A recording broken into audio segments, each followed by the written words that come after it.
பொதிகை தொலைக்காட்சி நேயர்கள் அனைவருக்கும் அன்பு கலந்த வணக்கம்.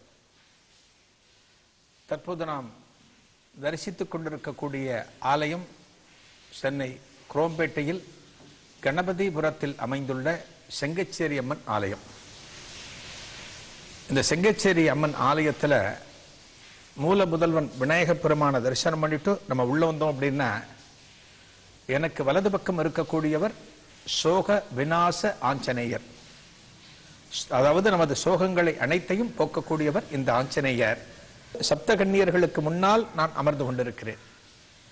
இந்த சப்த கன்னியர் என்பது பழங்காலத்திய ஆலயங்களில் மட்டுமே பார்க்கக்கூடிய ஒரு சந்நிதி.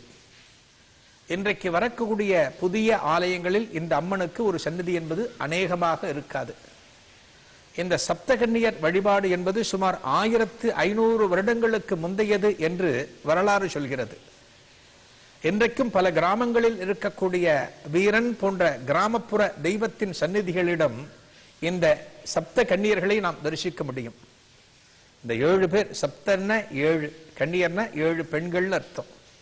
இவர்கள் நமக்கு எதை கொடுப்பாங்க அப்படின்னா, அந்த கிராமத்தில் இருக்கக்கூடியவர்கள் வயல் சம்பந்தமான ஒரு விளைச்சல் தொடர்பான ஒரு பிரார்த்தனையையோ அல்லது அவர்கள் குடும்பத்தில் ஒரு திருமணம் போன்ற நிகழ்வுக்காகவோ இந்த சப்த கன்னியரிடம் ஒரு பிரார்த்தனையை வைத்தால், இவர்களுக்கு மஞ்சளால் ஒரு அபிஷேகம் செய்தால் எல்லாமும் நிறைவேறும்.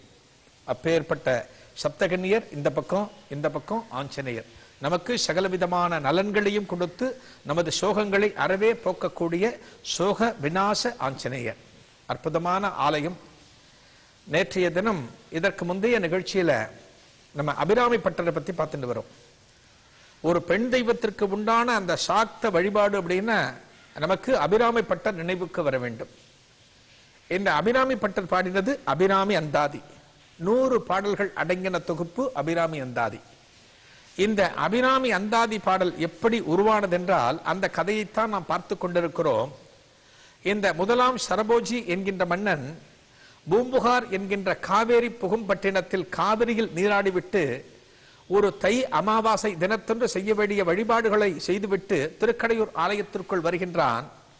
இவன் நேராக அந்த அபிராமி அம்மன் சந்நிதிக்கு செல்லும் போது அந்த அபிராமிக்கு முன்னால் இந்த சுப்பிரமணியன் என்று சொல்லப்படக்கூடிய அபிராமி பட்டர் அமர்ந்து கொண்டிருக்கிறார்.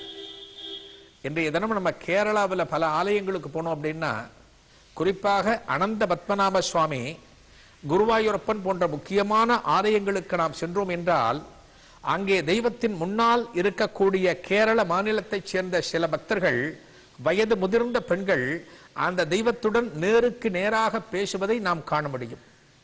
நாம் கூர்ந்து கவனித்தோம் என்றால், அனந்த பத்மநாபசாமிக்கு முன்னால் இருக்கக்கூடிய ஒரு மேடையில் நின்று கொண்டு கேரளாவைச் சேர்ந்த சில வயது முதிர்ந்த பெண்மணிகள் அந்த பத்மநாப சுவாமியுடன் நேருக்கு நேராக பேசுவார்கள். எத்தகைய உயரிய பக்தி தெரியுமா அது? கண்களை மூடி இறைவனை மட்டுமே முன்னிலைப்படுத்தி ஏதோ ஒரு கோரிக்கையை முன்னால் வைத்து அந்த பெருமானுடன் பேசிக் கொண்டிருக்கும் போது ஒரு சில நிமிடங்கள் இவர்களிடம் ஒரு அமைதியானது தெரியும். எதற்காக அந்த அமைதி என்றால், அந்த நேரத்தில் இறைவன் இவர்களுடன் பேசிக் கொண்டிருக்கிறானாம். இப்படியெல்லாம் பதிலை இறைவனிடமிருந்து வாங்குவார்கள். அது போன்ற ஒரு பக்தி தான் இந்த சுப்பிரமணியனுக்கு. அபிராமி பட்டர் என்று சொல்லப்படக்கூடிய இந்த சுப்பிரமணியன் எப்படி என்றால், அபிராமிக்கு முன்னால் அமர்ந்து விட்டால் தன்னை சுற்றி என்ன நடக்கிறது, தனக்கு பின்னால் யார் இருக்கிறார்கள், தான் எந்த இடத்தில் இருக்கிறோம் என்பதே தெரியாது. தான் இருக்கிறோம், தனக்கு முன்னால் அபிராமி இருக்கிறாள், அவ்வளவு மட்டுமே இந்த சுப்பிரமணியனுக்கு தெரியும். பின்னால் ஒரு மிகப்பெரிய மன்னர் நின்று கொண்டிருக்கிறார். முதலாம் சரபோஜி என்கின்ற மிகப்பெரிய மன்னன் பின்னால் நின்று கொண்டிருக்கிறான். இந்த இடத்தில் சுப்பிரமணியன் அமர்ந்து கொண்டிருக்கிறான். மன்னன் அப்படியே அபிராமியை பார்த்துவிட்டு அந்த ஆலயத்தை நோட்டமிடும் போது, யாரடா இந்த ஆசாமி நமக்கு முன்னால் அமர்ந்து கொண்டிருக்கிறாரே, ஒரு மன்னன் வந்து நிற்கின்றான் என்பது கூட தெரியாமல், ஒரு திரும்பி பார்க்காமல் இந்த அன்னையை மாத்திரம் பார்த்து கொண்டிருக்கிறானே என்று யோசித்து பக்கத்தில் இருப்பவர்களிடம் விசாரிக்கிறாராம். அந்த ஆலயத்தைச் சேர்ந்த சில அன்பர்களுக்கு இந்த சுப்பிரமணியனை பிடிக்காது.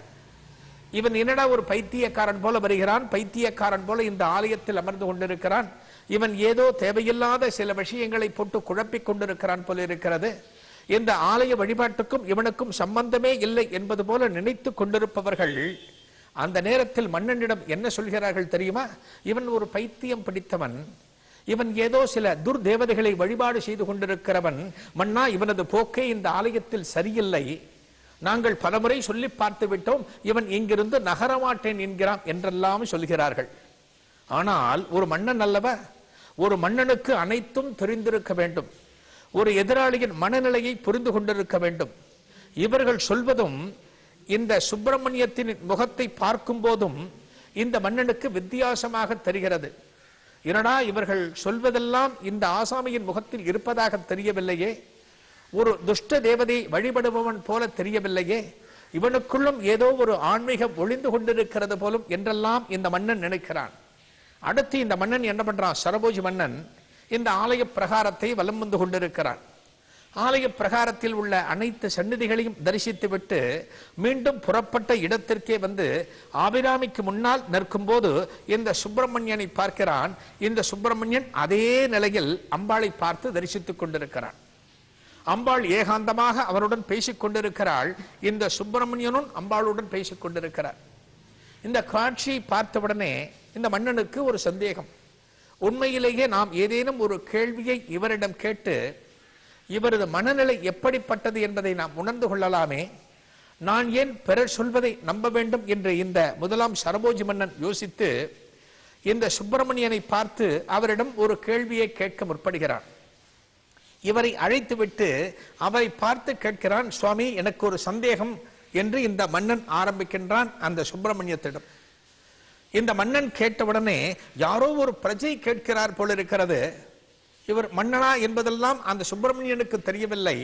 யாரோ ஒரு ஆசாமி கேட்கிறார் போல இருக்கிறது என்று நினைத்து இந்த சுப்பிரமணியம் சொல்றாரா, என்ன சந்தேகம் கேளுங்கோ அப்படின்னு அம்பாளை பார்த்துட்டே கேட்கிறாரா.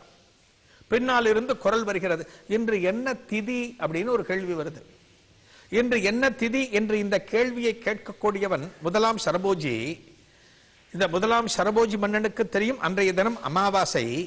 காலையில் அமாவாசையில் காவிரியில் நீராடிவிட்டு இந்த திருக்கடையூர் கஷேத்திரத்திற்கு வந்திருக்கின்றான்.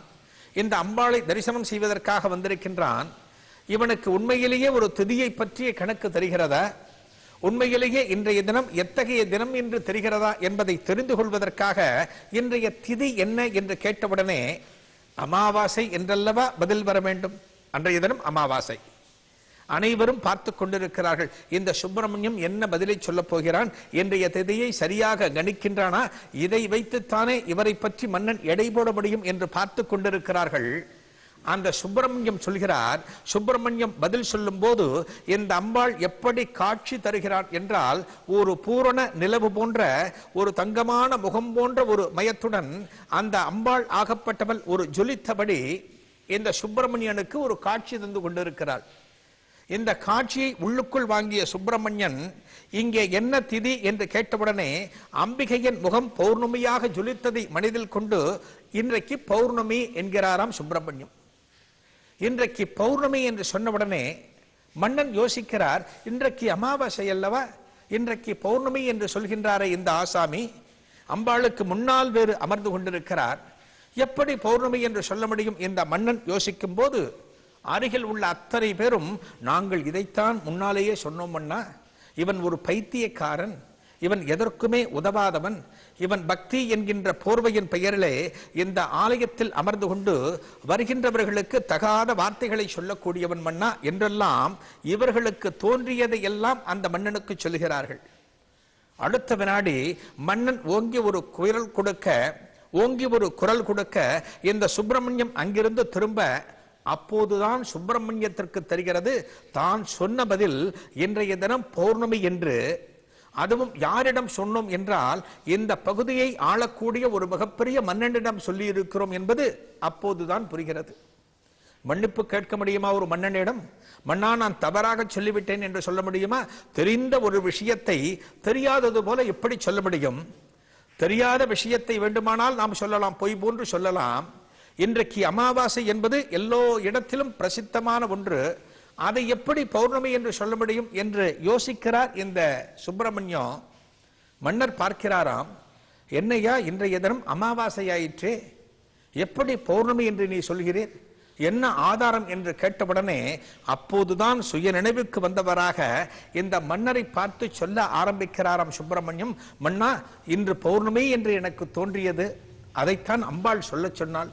நான் அதைத்தான் உங்களுக்கு சொன்னேன் என்று சொன்னவுடனே மன்னன் சொல்கிறான், இன்றைக்கு பௌர்ணமி என்பதை நீ நிரூபித்து விட்ட பிறகுதான் இந்த ஆலயத்தில் இருந்து நான் புறப்படுவேன்.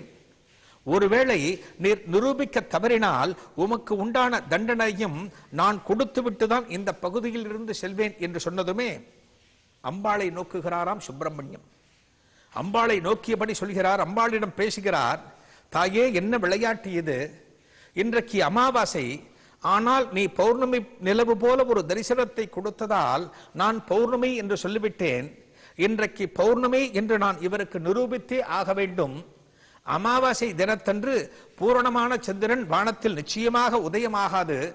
ஆனால் இன்றைய தினம் நீ உதயமாக செய்ய வேண்டும். இன்றைய தினம் முழு நிலவு வானத்தில் தோன்றிய பிறகுதான் இந்த மன்னன் திருப்திப்பட முடியும், நானும் நிம்மதியாக வாழ முடியும். ஒருவேளை பூரணச்சந்திரன் இன்றைக்கு வானத்தில் தோன்றாவிட்டால் இதே இடத்தில் எனது உயிரை நான் மாய்த்துக் கொள்வேன். எனது உயிரை எப்படி மாய்த்துக் கொள்வேன் என்றால், உன்னை குறித்து துதித்து பாடத் துவங்குவேன். உனக்கு முன்னால் இருக்கக்கூடிய சந்நிதியில் அந்த மண்டபத்தில் ஒரு மிகப்பெரிய குழியை வெட்டி அந்த குழிக்குள் விறகுகளை எரியூட்டிவிட்டு அந்த தீக்கு மேலாக ஒரு விட்டத்தில் பல கயிறுகளை கட்டி தொங்கவிட்டு ஒரு 100 கயிறுகளை தொங்கவிட்டு அதில் ஒரு ஆசனமிட்டு நான் அமர்ந்து கொள்வேன். உன்னை பற்றிய பாடல்களை பாடிக்கொண்டே வருவேன். ஒவ்வொரு பாடலும் பாட பாட ஒரு கயிறை நான் அறுத்து கொண்டே வருவேன். எப்போது 100 கயிறுகளும் அறுகிறதோ அப்போது நான் என்னையும் அறியாமல் அந்த குழிக்குள் விழுந்து விடுவேன். நான் சொன்னது சரி, என்னை காப்பாற்ற நீ முற்படவில்லை என்றால் இந்த தீக்கு நான் இரையாகி விடுவேன். ஒருவேளை என்னை காப்பாற்ற வேண்டும் நீ என்று நீ முடிவெடுத்தால் என்னை காப்பாற்றி விடு தாயே என்று சொல்லிவிட்டு இந்த விஷ பரீட்சைக்கு தயாராகிறாராம் சுப்பிரமணியன்.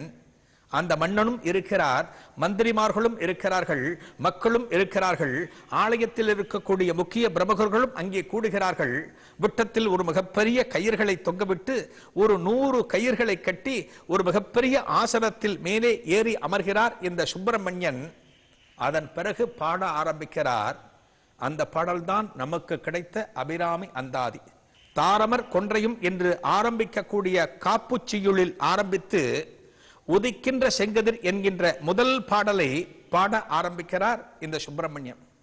அங்கே இருக்கக்கூடிய அத்தனை பேரும் இந்த காட்சியை காண்கிறார்கள். அம்பாள் இந்த சுப்பிரமணியனுக்கு அருள் செய்தாலா, இந்த சுப்பிரமணியன் அந்த மன்னன் மன்னித்து விட்டானா என்பதை நாளைய நிகழ்ச்சியில் காணலாம். நன்றி, வணக்கம்.